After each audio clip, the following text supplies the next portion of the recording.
જે જીવ આ ગૌ માતાના શરણમાં જાય છે એ જીવને સર્વ સુખ પ્રદાન થાય છે, એ જીવનું કલ્યાણ થાય છે.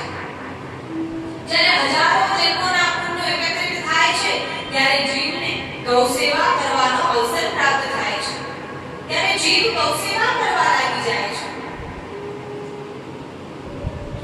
રાજન ગૌ માતાના શ્રીઅંગથી અનેક મનોરમ સુગંધ નીકળે છે.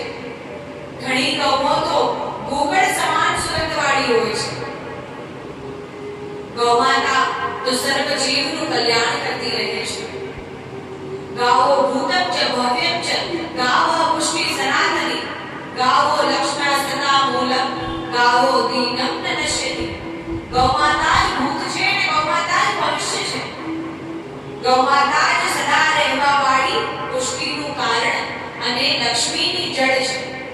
અગર લક્ષ્મીની પ્રાપ્તિ કરવી હોય તો ગૌ માતાને પ્રસન્ન કરવા આવશ્યક છે. અગર ગૌ માતા રષ્ટ છે તો આપ લક્ષ્મીની પ્રાપ્તિ કરી શકશો નહીં. જીવ અત્યારે લક્ષ્મીની પ્રાપ્તિ કરવા માટે આમ તેમ દોડી રહ્યો છે અને એ દોડમાં પોતાના માતા પિતા, પોતાના કુટુંબીજનો, પોતાના પરિવારજનોને પણ પાછળ મૂકી રહ્યો છે. તે જીવ જ્યારે જ્યારે ગૌ માતાનું સ્મરણ કરે છે ત્યારે ત્યારે એ જીવ અભય પદની પ્રાપ્તિ કરે છે. ગૌ માતાના ભીતર સમસ્ત દેવતાઓ સદૈવ વિરાજમાન રહે છે. ગૌ માતાના ગુહ્ય ભાગમાં લક્ષ્મી સદા વિરાજમાન છે. જે મનુષ્ય ગૌ માતાના ચરણોમાં લાગેલી માટીનો તિલક અગર પોતાના મસ્તક પર ધારણ કરે તો એ મનુષ્યની પદ પદ પર વિજય થાય છે. એ મનુષ્યની પોતાના શત્રુ પર વિજય થાય છે. એ મનુષ્ય પોતાના શત્રુઓને પરાજય કરે છે. જે મનુષ્ય ગૌ માતાની સેવા ભાવપૂર્વક અને શ્રદ્ધાપૂર્વક કરે છે એ મનુષ્યનો ભય દૂર થાય છે. જે મનુષ્યને એવું લાગે કે મને ભય લાગે છે, હું એકલો રહું છું, મારી આસપાસ કોઈ રહેતું નથી, મને અચાનક જ ક્યારેક ડર લાગે છે, તો એ મનુષ્યએ સદા પ્રાતઃકાલ અને સાયંકાલ ગૌ માતાનું નામ સંકીર્તન કરવું જોઈએ, જેનાથી એ મનુષ્યનો ભય દૂર થાય છે અને મનુષ્ય પર કલ્યાણ થાય છે. ગૌ માતા ને આપણે કંઈ પણ આપીએ છીએ એ ક્યારેય નષ્ટ થતું નથી.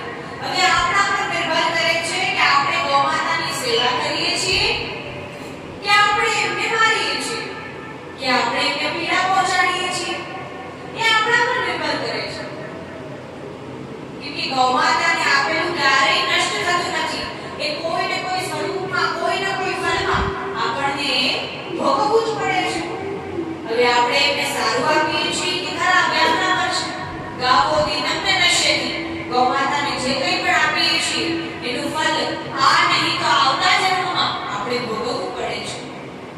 તો અગર આવતો જન્મ આપણે સુધારવો હોય, આવતા જન્મ આપણે સાત્વિક બનાવવો હોય તો ગૌ માતાની સેવા કરવી આવશ્યક છે.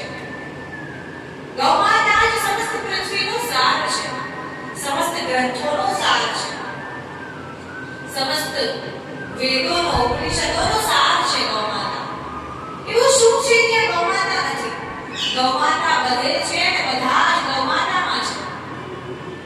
દુરાચારીથી દુરાચારી મનુષ્ય પણ અગર એકવાર ગૌ માતાને માંગ કરીને પુકારે છે ત્યારે મનુષ્યની દ્રષ્ટિમાં સાત્વિકતા આવી જાય છે, ત્યારે મનુષ્યની દ્રષ્ટિમાં પવિત્રતા આવી જાય છે.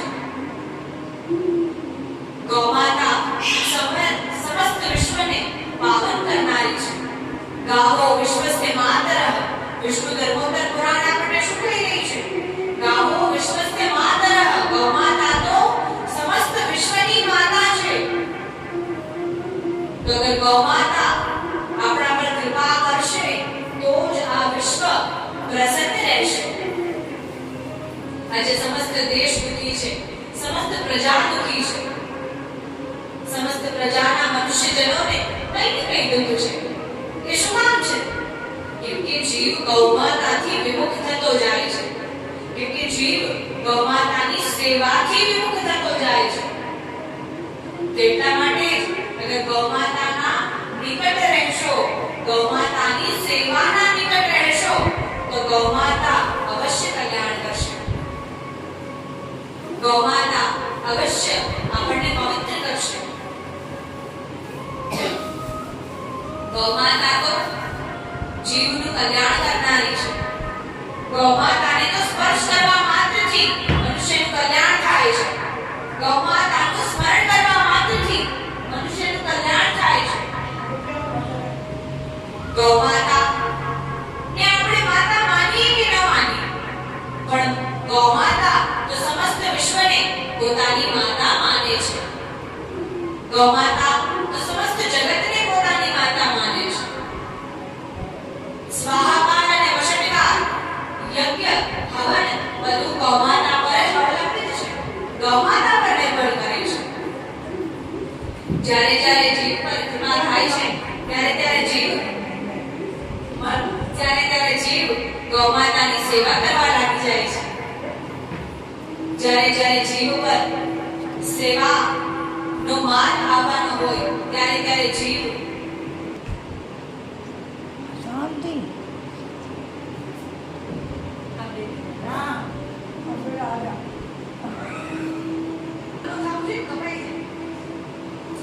જ્યારે જીવ ગૌમાતાની સેવા તરફ વળે છે ત્યારે જીવ પર કૃપા થાય છે.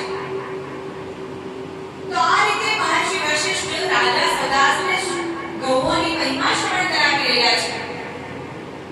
ગૌમાતાની મહિમા શ્રવણ કરી ઇક્ષ્વાકુ ઋષિ રાજા સદાસ અતિ પ્રસન્ન થયા છે. રાજા સદાસ અતિ પ્રસન્ન થયા અને કહેવા લાગ્યા, વાહ મહર્ષિ વાહ, ખૂબ આનંદ આવ્યો. ગૌમાતાની મહિમાને શ્રવણ કરવા માત્રથી મારા શરીરમાં એક સાત્વિક ઊર્જા જાણે પ્રવેશી હોય એવો આનંદ આવ્યો. પ્રભુ ગુરુદેવ ભગવાન આપના ચરણોમાં સાક્ષાત નમન દંડવત પ્રણામ. આપના કમલયુક્તિ ચરણોમાં સાષ્ટાંગ દંડવત પ્રણામ.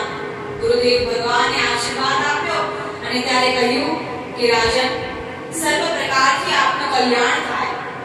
સર્વ પ્રકારથી આપ આ સમસ્ત પ્રજાને સુખી કરો. ગૌમાતાની મહિમા તો ગાઈએ એટલી ઓછી છે. ગાવો યજ્ઞસ્ય વિફલમ ગોષો યજ્ઞાઃ પ્રતિષ્ઠિતાઃ. કે ગૌમાતા યજ્ઞોનો ફળ આપનારી છે. આપણે જે પણ હવન યજ્ઞ કરીએ છીએ એનું ફળ ક્યાંથી પ્રાપ્ત થાય છે?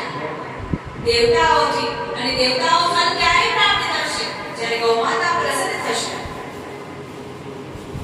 ગૌમાતા જ યજ્ઞોનું ફળ દેવા વાળી અને ગૌમાતામાં જ યજ્ઞોની પ્રતિષ્ઠા રહેલી છે.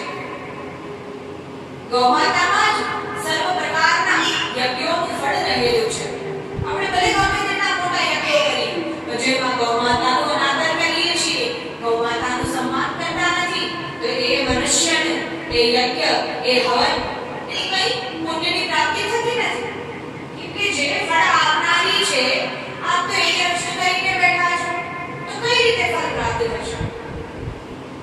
ગૌમાતાથી પ્રાપ્ત ગોમય, ગૌમૂત્ર અતિ પાવન છે. આ સંસારમાં એવું કોઈ છે, ગૌમાતા સિવાય એવું કોઈ પણ દિવ્ય તત્વ નથી જેનું મૂત્ર અને જેનું મલ ખાવા અને પીવા લાયક. ગૌમાતા સિવાય આપણે કોઈ એવું દિવ્ય જીવ જોતા નથી જેનું ગોબર અને ગૌમૂત્ર ગ્રહણ કરવા યોગ્ય હોય.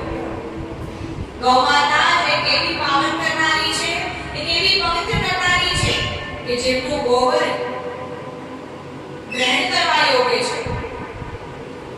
અને આ ગોબરમાં તો સાક્ષાત ગૌમાતાના ગોબરમાં લક્ષ્મીજીનો વાસ છે. અત્યારે મનુષ્ય લક્ષ્મીજીની પ્રાપ્તિ કરવા માટે, લક્ષ્મીને પ્રાપ્ત કરવા માટે આમ તેમ દોડી રહ્યો છે. ગૌમાતાના ગોબરમાં લક્ષ્મીજી સદૈવ વિરાજમાન છે. ગોપે વસિતે લક્ષ્મી ગૌમૂત્રે ચ સર્વ મંગલા. ગૌમાતાના ગોમયમાં લક્ષ્મીજી વિરાજમાન છે.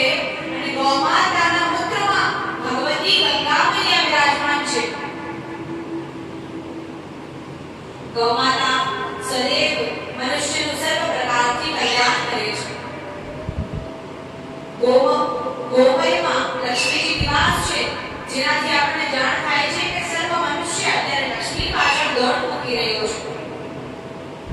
મનુષ્ય અત્યારે લક્ષ્મીની પ્રાપ્તિ કરવા માટે ખોટું કરી રહ્યું છે, અન્ય માર્ગ પર પણ જઈ રહ્યું છે.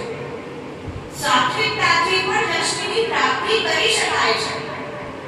અને જ્યારે જ્યારે મનુષ્ય ધન કમાવે છે, જ્યારે મનુષ્યને ધન કમાવી લાગે છે, ત્યાં સુધી એ ધનમાંથી ગૌમાતાનો ભાગ કાઢતો નથી. જ્યાં સુધી એ ધનમાંથી ગૌમાતા માટે ભોજન કાઢતો નથી, ત્યાં સુધી એ મનુષ્ય એ ધનને ગ્રહણ કરવા યોગ્ય બનતો નથી. જ્યાં સુધી એ ધનમાંથી ગૌમાતાનો ભાગ નીકળતો નથી, ત્યાં સુધી એ મનુષ્ય ધનને ગ્રહણ કરવા યોગ્ય બનતો નથી. મનુષ્ય જ્યારે જ્યારે ગૌમાતાની સેવા કરે છે, જ્યારે ગોપેથી ઘૃણા કરે છે, ત્યારે મનુષ્ય નું અકલ્યાણ થાય છે. ત્યારે ગૌમાતા નષ્ટ થાય છે. ગોબરથી ક્યારેય ઘૃણા કરવી જોઈએ નહીં. આપણે મહાભારતમાં અનુશાસન પર્વમાં ગોબરમાં લક્ષ્મીજી કઈ રીતે બિરાજમાન છે અને એનો શું પ્રસંગ બન્યો, એ પ્રસંગ આપણને મહાભારતથી પ્રાપ્ત થાય છે. મહાભારતના અનુશાસન પર્વમાં ગૌઓની અનેકાનેક લીલાઓનું વર્ણન થયું છે. તેમાંથી જ આપણને પ્રાપ્ત થાય છે કે ગૌમાતાના ગોબરમાં લક્ષ્મીજીનો વાસ કઈ રીતે છે. અત્યારે આપણે સર્વ લક્ષ્મી પાછળ ભાગી રહ્યા છે. લક્ષ્મીની પ્રાપ્તિ કરવી છે. બસ ક્યાંયથી મને ધન મળી જાય, ક્યાંયથી મને ધનની પ્રાપ્તિ થાય. પણ એ પરસેવાનો ઉપયોગ જ્યાં સુધી પર સેવામાં ઉપયોગ ન થાય, જ્યાં સુધી બીજાની સેવામાં ઉપયોગ ન થાય, ત્યાં સુધી એ ફળ આપતો નથી. અને જ્યારે અનિતિનું આપણા ઘેર આવે છે, ત્યારે નીતિનું પણ લઈને જાય છે. તો ક્યારેય અનીતિથી ધન કમાવવાનો પ્રયાસ કરવો નહીં. ત્યારે સદૈવ આપણા ઘરમાં જે નીતિનો રૂપિયો હશે એ પણ લઈને આવી જશે. એટલા માટે સાત્વિક ધનની પ્રાપ્તિ કરવા માટે, સાત્વિક ધન પ્રાપ્ત કરવું હોય તો ગૌમાતા માટે આપણે ભોજન કાઢવું, ગૌમાતા માટે ગ્રાસ કાઢવો જોઈએ, જેનાથી એ ધન સાત્વિક બને છે. અનિતિનું ધન પણ આપણે ક્યારેક આવી હોય, આપણા મનમાં વિચાર આવે કે મારા આ વખતે હું જે ધન કમાવીને લાવ્યો છું એ અનિતિનું આવી ગયું છે, અથવા કોઈ ગલત માર્ગથી આવી ગયું છે, તો હવે એ ધનને ઉપયોગ કરવા લાયક નહીં કહેવાય. તો શાસ્ત્રોમાં પ્રાયશ્ચિત બતાવ્યું કે એ ધનને ગ્રહણ કરવા યોગ્ય બનાવવું હોય તો એ ધનમાંથી અડધો ભાગ ગૌમાતા માટે કાઢો. અગર 100 રૂપિયા આપણી પાસે અનિતિના આવ્યા હોય, તેમાંથી 50 રૂપિયા ગૌમાતા માટે કાઢો, તો એ ધન ગ્રહણ કરવા યોગ્ય બને છે. એ ધન આપણે જે કમાવીને લાવ્યા છીએ એ ધનનો ઉપયોગ કરી શકીએ છીએ. એ ધનને આપણે સાત્વિક રીતે વાપરીએ, સાત્વિક રીતે ઉપયોગ કરીએ તો ગૌમાતા ખૂબ પ્રસન્ન થાય છે. અને ગૌમાતા જ્યારે જીવ પર પ્રસન્ન થાય છે, ત્યારે જીવ પર કૃપા કરે છે. અને ત્યારે જીવ પર કૃપા કરી અને ગૌ સત્સંગની પ્રાપ્તિ કરાવે છે. તો આ બહુ ભાગ્યવાન છો કે આપણે ગૌમાતાનો સત્સંગ પ્રાપ્ત થયો છે. આ ખૂબ ભાગ્યવાન છો કે ગૌમાતાનો સત્સંગ પ્રાપ્ત થયો છે. ગૌમાતા ના ગોમયમાં લક્ષ્મીજી બિરાજમાન છે. લક્ષ્મીજી ની પ્રાપ્તિ કરવી હોય તો ગૌ સેવા કરવી આવશ્યક છે. એક સમયે હજારો ગૌઓ જ્યારે માર્ગમાં હતી ગોલોકધામમાં, ત્યારે લક્ષ્મીજી ત્યાં પહોંચ્યા. લક્ષ્મીજી ત્યાં પહોંચ્યા. હવે અત્યારે સર્વ દેવી દેવતાઓ ગૌમાતાના ભીતર બિરાજમાન થઈ ચૂક્યા છે. એક લક્ષ્મીજી બાકી છે. લક્ષ્મીજીને વિચાર આવે બધા લોકો, બધા દેવતાઓ ગૌમાતામાં બિરાજમાન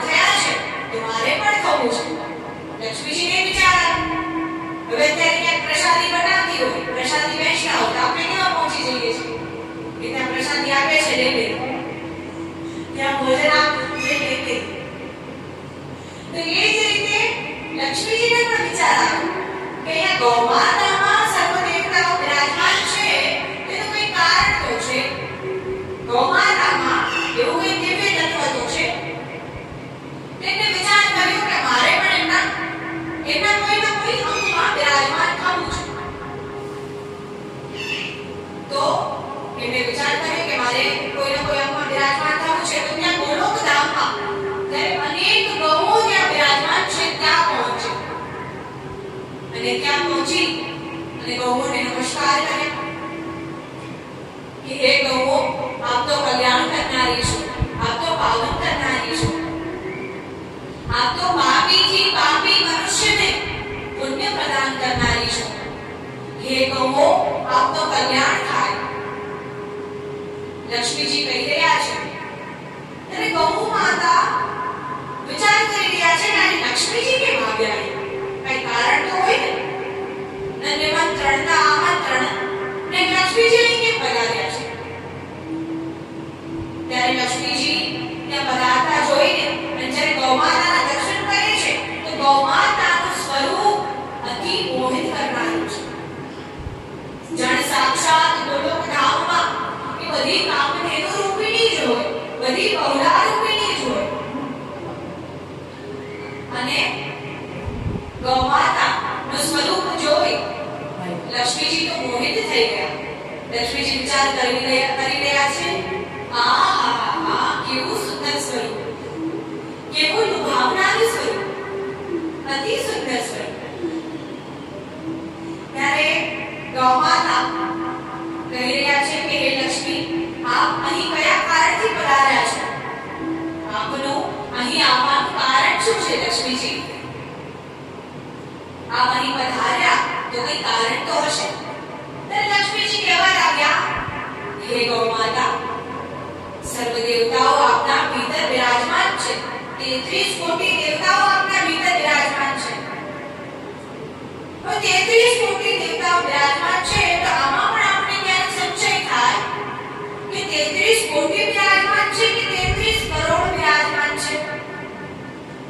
ઘણા શાસ્ત્રોમાં આપણે વાંચ્યું હોય કે 33 કરોડ દેવતાઓ બિરાજમાન છે. તો ખરેખર વાસ્તવિકતા જોઈએ તો આપણા સનાતન ધર્મમાં 33 કોટી દેવતાઓ બિરાજમાન છે. 33 કોટી દેવતાઓ એટલે કયા? 12 આદિત્ય, 11 રુદ્ર, 8 વસુ અને 2 અશ્વિની કુમારોને ભેગા મળી 33 કોટી દેવતાઓ કયા. તો 33 કરોડ નહીં પણ 33 કોટી દેવતાઓ ગૌમાતામાં બિરાજમાન છે. કરોડ શબ્દ આપણે ભૂલી જવાનું છે કે કરોડ શબ્દ કોઈ શાસ્ત્રોમાં કોઈ વેદોમાં વર્ણન નથી. આપણે વિચાર આવે કે કરોડનું વર્ણન નથી તો લોકો એ પણ ગાંડા તો નહીં કરોડ બોલે છે. ક્યાંક સાંભળ્યું હોય, ક્યાંક વાંચ્યું હોય તો જ બોલી રહ્યા હોય ને. તો આ કરોડ શબ્દ એટલે બોલાઈ રહ્યો છે કે જ્યારે શાસ્ત્રોનું અર્થઘટન થઈ રહ્યું હોય, જ્યારે શાસ્ત્રો પ્રેસમાં જઈને નવા છપાઈ રહ્યા હોય ત્યારે એ કરોડ કેમ કે કોટીનો અર્થ થાય પ્રકાર અને સંસ્કૃત ભાષામાં કોટીનો અર્થ થાય કરોડ. તો એટલામાં લોકોને અસમંજસ થઈ ગઈ, મૂંઝવણ થઈ ગઈ કે કોટી એટલે કરોડ કે કોટી એટલે પ્રકાર. તો અહીં આપણે જે કોટીની વાત કરી રહ્યા છીએ એ છે પ્રકાર.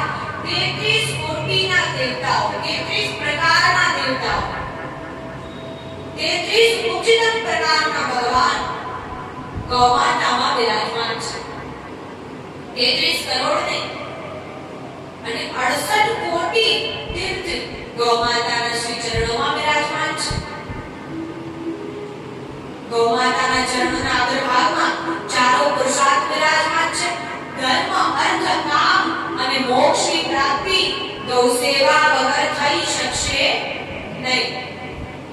તો ચારો પુરુષાર્થોની પ્રાપ્તિ કરવી હોય તો ગૌમાતાની સેવા કરવી આવશ્યક છે. તેના માટે ગૌમાતાના ભીતર 33 કોટી દેવતાઓ બિરાજમાન છે, 33 કરોડ નહીં. તો આ રીતે લક્ષ્મીજી વાર્તાલાપ કરી રહ્યા છે.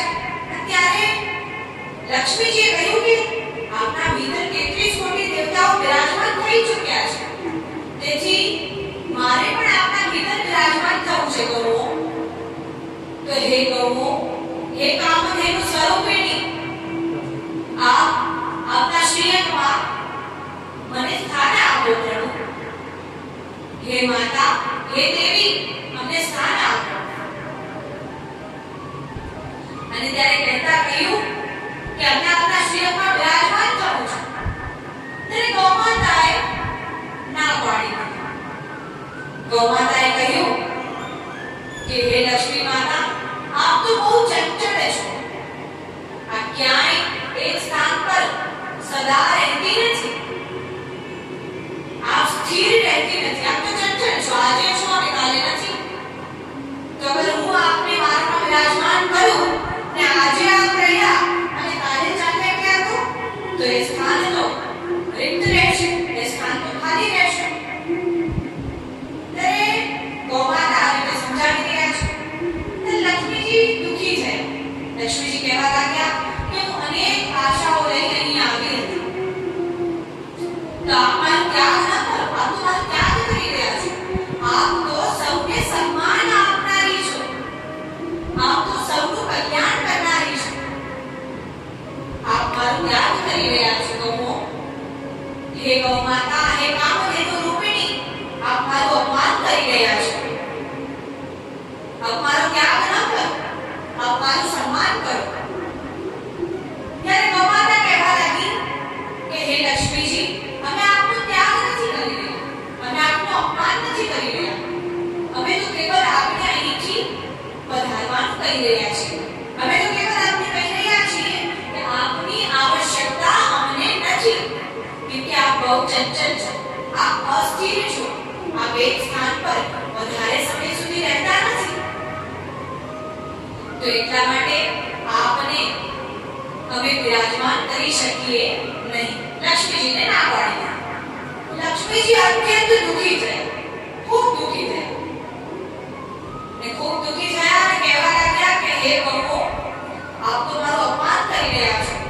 આજ સુધી જે કહેવત લોકો બોલતા હતા એ સાથે સાચી પડી ગઈ. શું કહેવત? કે વિના બોલાવે કોઈના ઘરે જઈએ, વગર બોલાવે કોઈના ઘરે જઈએ તો સદૈવ અપમાન થાય છે.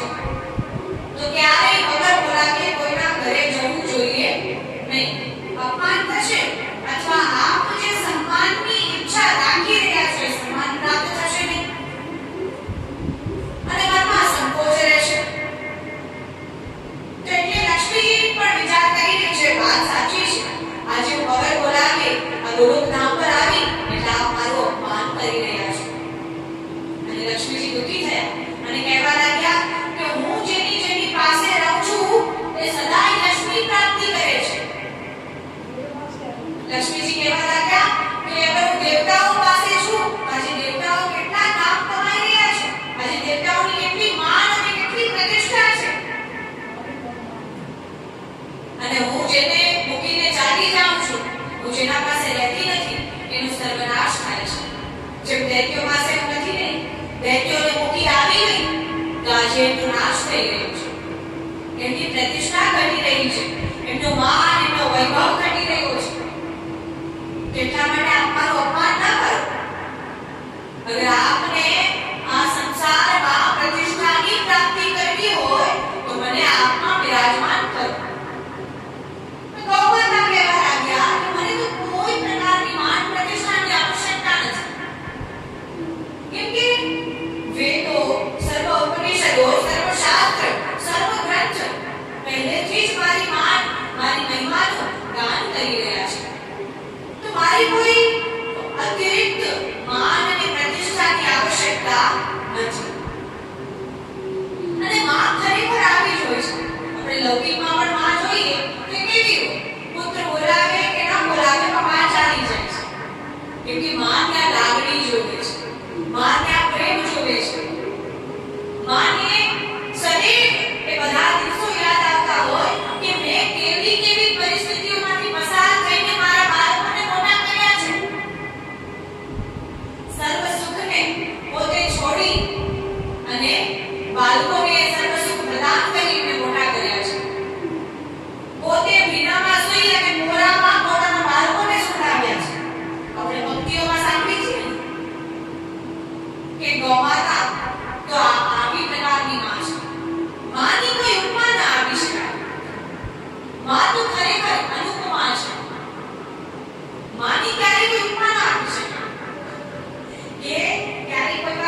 આશીર્વાદ દેવા વાળી છે અને આપણે એને દુખી કરી તો એમની આત્મા દુખી થાય અને ક્રોધવશ આપણને ત્યારે આપણો ત્યાગ કરે છે, આપણું સન્માન આપણે જ્યારે માતાનું સન્માન કરતા નથી ત્યારે સદૈવ મનુષ્યનું માન અને પ્રતિષ્ઠા ઘટે છે.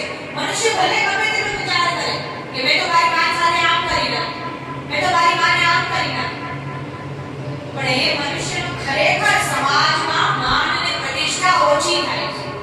તો જ્યારે મનુષ્ય એવું ઈચ્છે કે મારું માન વધવું જોઈએ, મારી પ્રતિષ્ઠા વધવી જોઈએ, મારો વૈભવ વધવો જોઈએ, તો માં ગમે તેવી હોય તો એ માનું સન્માન કરવું જોઈએ, માની આત્માને સુખ પહોંચાડવું જોઈએ, માં આત્માથી રાજી થવી જોઈએ અને આપને આશીર્વાદ પ્રદાન કરવી જોઈએ. માં તો સદૈવ દેવાવાળી છે, જે સદૈવ કંઈ ને કંઈ આપતી રહે છે, જે સદૈવ સુખ પ્રદાન કરનારી છે, એ છે માં. માની તો શું મહિમા કહેવી. તો એવી જ આ ગૌમાતા છે કે મને માન પ્રતિષ્ઠા આપો કે ના આપો, મારી માન પ્રતિષ્ઠા રહેવાની જ છે. આપના માન પ્રતિષ્ઠા આપવાથી કે ના આપવાથી એ ઘટવાની નથી. જેમ આપણે દેવતાઓને માન આપીએ કે ના આપીએ તેનું માન ક્યારે ઘટવાનું છે? ક્યારે નહીં. કેમ કે સર્વ પુરાણ, સર્વ ઉપનિષદ, સર્વ વેદ દેવતાઓનું ગાન કરી રહ્યા છે, દેવતાઓની મહિમાનું ગાન કરી રહ્યા છે. ગૌઓની સેવા કરી અને આપણને આનંદની પ્રાપ્તિ થાય છે, આપણને સર્વ સુખ પ્રદાન થાય છે. તો આ રીતે ગૌમાતા કહી રહી છે કે આપણે માન પ્રતિષ્ઠાની આવશ્યકતા નથી, પણ અમે અમારામાં આપણે સ્થાન આપી શકીએ નહીં. લક્ષ્મીજી તો ખૂબ દુઃખી થયા, ખૂબ ચિંતિત પણ થયા, તમારે શું કરવું? ત્યારે ગૌમાતા કહેવા લાગ્યા કે અમે તો સ્વભાવે જ બહુ સુંદર છીએ, અમને આપની આવશ્યકતા નથી. ત્યારે લક્ષ્મીજી કહેવા લાગ્યા કે હું આપમાં વિરાજમાન થઈશ તો આપને આ સમાજમાં સન્માન મળશે, આપની લોકો સેવા કરશે, કેમ કે મારી પાછળ જ લોકો ભાગી રહ્યા છે, તો મારી પાછળ ભાગવાના બહાને આપની પણ સેવા કરશે. તો મેં ગૌમાતા વિચાર કરવા લાગ્યા કે આ લક્ષ્મીજીને મારા કયા શ્રીઅંગમાં સ્થાન આપું. ત્યારે લક્ષ્મીજી કહેવા લાગ્યા, હે ગૌમાતા, હું તો અનેક આશાઓ લઈ આપની પાસે આવી હતી, મારી આશાઓને ન તોડ. મને આપના શ્રીઅંગના કોઈ પણ સ્થાન પર મને સ્થાન આપો, હું ક્યાંય પણ વિરાજવા માટે તૈયાર છું. દેવતાઓ મારું સન્માન કરતા નથી ત્યારે એમને પણ હું મૂકી દઉં છું, અને જ્યારે જેના ઘરે હું જાઉં છું એનું ઘર ધન, વૈભવ અને યશથી પરિપૂર્ણ થાય છે. એ મનુષ્ય શ્રી સંપન્ન થાય છે. અહીંયા શ્રી સંપન્ન થવાનો ઉલ્લેખ થયો. શ્રી સંપન્ન મનુષ્ય ક્યારે થઈ છે? મનુષ્ય કઈ ધન કમાવવાથી, માન પ્રતિષ્ઠા કમાવવાથી શ્રી સંપન્ન થતો નથી. ધન ક્યારે કમાવે મનુષ્ય? માન, પ્રતિષ્ઠા, સન્માન, વૈભવ ક્યારે કમાવે મનુષ્ય? એ તો મનુષ્યના સત કર્મો છે, જેનું ફળ મનુષ્ય ભોગવી રહ્યો છે. એ તો મનુષ્યના સત કર્મો છે, જે કદાચ પૂર્વ જન્મના હોય, જે આજે ભોગવી રહ્યો હોય, જેના લીધે માન પ્રતિષ્ઠા વધી રહી હોય. પણ જ્યારે કૃપા થાય છે ત્યારે જ મનુષ્યને ગૌમાતાની સેવા કરવાનો અવસર પ્રાપ્ત થાય છે. આ તો બધી કૃપાની વાત છે. અને ત્યારે જ મનુષ્ય શ્રી સંપન્ન થાય છે. જ્યારે મનુષ્ય ધન કમાવે છે ત્યારે મનુષ્ય તો સંસારની મોહ માયામાં ઊંડો ઉતરે છે. અને જ્યારે મનુષ્ય આશીર્વાદ કમાવે છે ત્યારે મનુષ્ય આ સંસારમાં પૂજ્ય બને છે. જે મનુષ્ય ગૌમાતાની સેવા કરે છે એ મનુષ્ય આ પૃથ્વી લોક પર તો પૂજ્ય બને જ છે, પણ એ મનુષ્યની ગોલોક ધામોમાં પણ પૂજા કરવામાં આવે છે. તો ગૌમાતાની સેવા સર્વ પ્રકારથી કરવી આવશ્યક છે. ગૌમાતા તો સર્વ પ્રકારથી કલ્યાણ કરનારી છે. કાલે લક્ષ્મીજીને કહ્યું કે અમને આપના સ્થાન આપો અને શ્રી સંપન્ન થાઓ. ત્યારે ગૌમાતા કહેવા લાગ્યા કે અમારે સ્થાન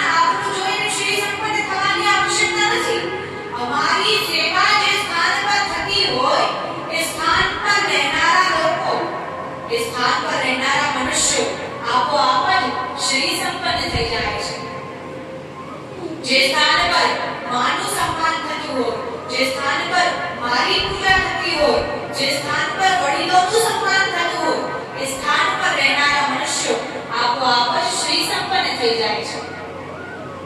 એ મનુષ્યને કોઈ અતિરિક્ત ધન કમાવાની આવશ્યકતા નથી, કેમ કે એને તો આશીર્વાદ કમાવી લીધા છે. એને તો વિવેક પ્રાપ્ત કરી લીધો છે, એને તો બુદ્ધિ પ્રાપ્ત કરી લીધી છે. અને બુદ્ધિ ક્યારે પ્રાપ્ત થાય છે? ત્યારે વડીલોના આશીર્વાદ પ્રાપ્ત થાય. જ્યારે વડીલોની સેવા કરીએ ત્યારે વડીલોના આશીર્વાદ પ્રાપ્ત થાય છે. ભલે આપણા વડીલો ગમે તેવા હોય, ઘણીવાર આયુના કારણે, ઉંમરના કારણે એનો મગજ ક્યારેક એવું થઈ પણ જતો, આપણે કંઈ પણ બોલી આપે, કોઈ પણ હોય કોઈના સામે કંઈ પણ બોલી આપે તો આપણને વિચાર આવે કે મારું અપમાન કરી નાખ્યું, મારા માતા પિતાએ મારું અપમાન કરી નાખ્યું. તો એવો વિચાર કરવો નહીં ક્યારે. જ્યારે જ્યારે માતા પિતા બોલતા બંધ થાય છે ત્યારે મનમાં ડર લાગવો જોઈએ કે મારા માતા પિતા કેમ કંઈ મને સલાહ આપતા નથી, મારા માતા પિતા કેમ કંઈ મને કહેતા નથી, મારા માતા પિતાનો અડધો પૂછી રહ્યો છું તો પણ કેમ મને કેમ જવાબ આપતા નથી. ત્યારે સમજવું કે આપણા માતા પિતા આપણાથી દુઃખી છે, ત્યારે એમને સર્વ પ્રકારથી સુખ આપવાનો પ્રયાસ કરવો. ભગવાન સર્વ સ્થાન પર એક જગ્યાએ રહી શકતા નથી, એક જ સમયે એક જ સ્થાને રહી શકતા નથી. એટલા માટે એમને આપણા સમક્ષ માતા પિતાને પ્રગટ કર્યા છે કે આપણને સર્વ સુખ પ્રદાન કરનારા છે. બોલું કહીએ ને કે ઉંબરાવાળી રીછે તો ડુંગરાવાળી રીછે. આપણે ભજન પણ કંઈ સાંભળ્યું હશે કે આપણી જ્યારે માતા પ્રસન્ન થાય ત્યારે કામધેનુ મૈયા પ્રસન્ન થાય છે. અને ગણેશજીના પ્રાગટ્ય પરથી પણ આપણે જાણ્યું કે ગણેશજીએ માતા પિતાની સેવા સાથે સાથે ગૌમાતાની પરિક્રમા કરી ત્યારે પ્રથમ પૂજ્ય ઘોષિત થયા. તો માતા પિતાની સેવા સાથે ગૌ સેવા કરશો તો ગૌમાતા અતિરિક્ત લાભ પ્રદાન કરનારી છે. માતા પિતાની સેવા કરતા નથી અને ગૌમાતા કરશો તો કઈ લાભ થવાનો નથી, કઈ ફાયદો થવાનો નથી. અગર ગૌમાતાની સેવા કરશો સાથે સાથે માતા પિતાના પણ આશીર્વાદ લેશો તો ગૌમાતા સર્વ પ્રકારનો ફળ પ્રાપ્ત કરાવનારી છે. તો આ રીતે લક્ષ્મીજી અને ગૌમાતાનો વાર્તાલાપ ચાલી રહ્યો છે અને ત્યાં લક્ષ્મીજી કહી રહ્યા છે કે અમને આપમાં સ્થાન આપો.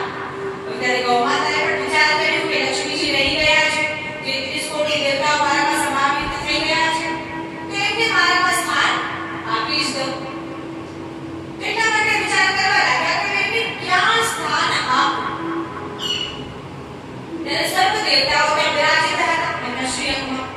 ત્યારે દેવતાઓએ સલાહ આપી, દેવતાઓ વિનંતી કરવા લાગ્યા કે હે ગૌમાતા, અમે તો આપના સર્વ શ્રીઅંગમાં બિરાજમાન થઈ ગયા છે, તો એમ કરો કે આ સંસારના જે કલયુગી જીવ હશે એ ગોબર અને ગૌમૂત્રથી ઘૃણા કરવાવાળા બનશે. અર્થાત ગોબરથી જે સુગંધ આવે પણ એ મનુષ્યને દુર્ગંધ લાગશે, ગૌમૂત્રમાં જે મનોરમ સુગંધ નીકળે છે એ મનુષ્યને દુર્ગંધ લાગશે. તો આ મનુષ્ય ગોમયથી ઘૃણા કરવાવાળા બનશે. તો એમ કરો કે આ લક્ષ્મીજીને ગોમયમાં સ્થાન આપો, આ લક્ષ્મીજીને ગોબરમાં સ્થાન આપો, જેનાથી એમને મનુષ્યનો ફાયદો થતો હશે. તો મનુષ્ય આપવા ગોબરથી ઘૃણા કરવાનું બંધ કરી દેશે. તો કેમ કે મનુષ્ય લક્ષ્મી જોવે છે ત્યારે આપણે જોઈ જ રહ્યા છીએ, જે દેવતાઓએ કહ્યું કે તે સાચું થઈ ગયું છે કે આપણે લક્ષ્મી પાછળ ભાગી રહ્યા છીએ. બસ કંઈ પણ થાય મને ધન પ્રાપ્ત થવું જોઈએ, દિવસ રાત એક થઈ જાય ભલે આપણને સ્નાન કરવાના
નિત્યક્રમ કરી રહ્યા છે તો એ નિયમથી થવો જોઈએ.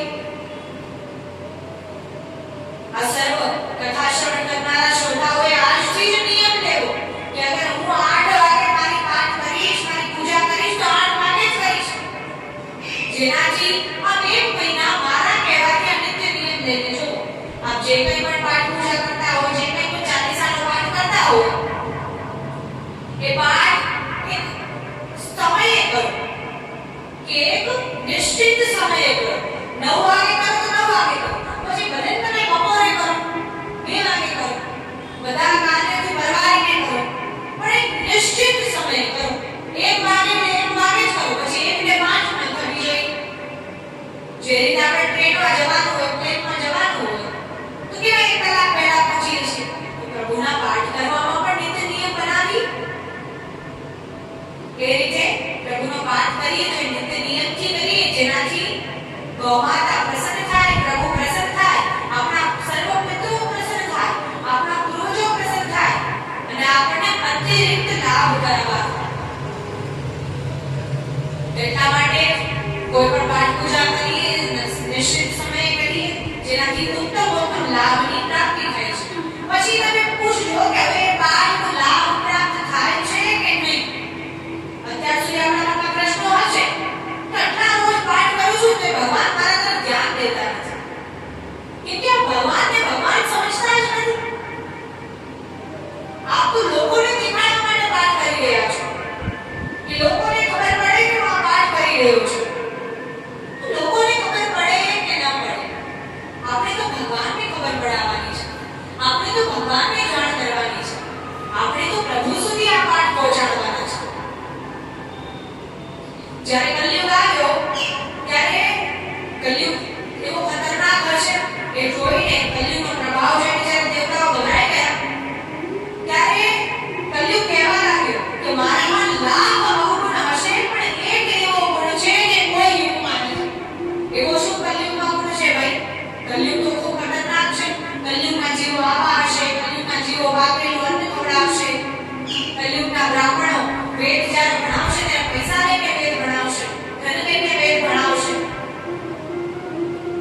ઘરમાં શાળાઓનું રાજ્ય ચાલશે, ઘરમાં સ્ત્રીઓનું રાજ્ય ચાલશે. આપણે એવી બધી વાતો સાંભળી હોય તો કલયુગ કહેવા લાગ્યો કે મારામાં લાખ અવગુણ છે પણ એક એવો ગુણ છે જે કોઈ યુગમાં તમને ન મળે. શું ગુણ?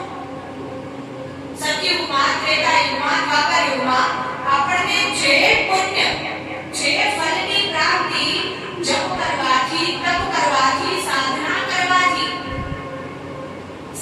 કરવાથી પ્રાપ્ત થતી હતી, હવન યજ્ઞાદિ કરવાથી પ્રાપ્ત થતી હતી, એ બધા પુણ્યો, એ બધા ફળ કલયુગમાં કેવળ ભગવાનનું નામ ઉચ્ચારણ કરવાથી પ્રાપ્ત થાય છે. કલયુગ કેવળ નામ દ્વારા સુમિર સુમિર કરો ઉતરહી પાર. સુમિરન કરો મનમાં ને મનમાં. આપણે ભલે આખો દિવસ કદાચ સમય ન મળે, નિશ્ચિત સમય ન મળે કે ભગવાનની પાઠ પૂજા સમય કરવાનો સમય મળતો નથી એમ પણ માની ચાલો કે સવારથી એટલા કામ હોય એમાં સ્ત્રીને સમય મળવો બહુ અઘરો છે. સ્ત્રીને ક્યારે સમય ન મળે કેમ કે સવારથી જાગતા આવે, બાળકોનું ધ્યાન રાખવું, બાળકોની ઈચ્છા પૂરી કરવી, પોતાના ઘરનું કામ કરવું, બધું કાર્ય સમય કરવું, એ બધી ચિંતા હોય.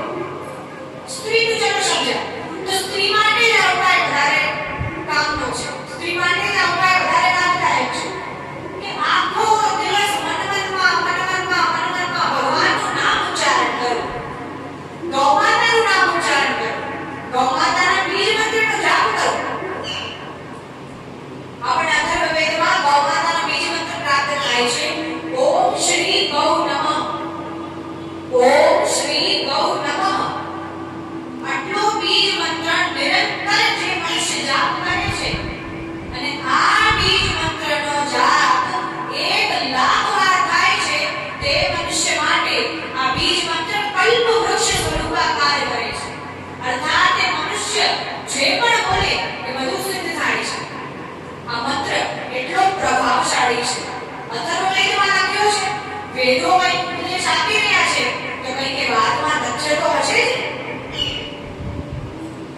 તો આખો દિવસ મનમાં ભગવાનનું નામ ઉચ્ચારણ કરવું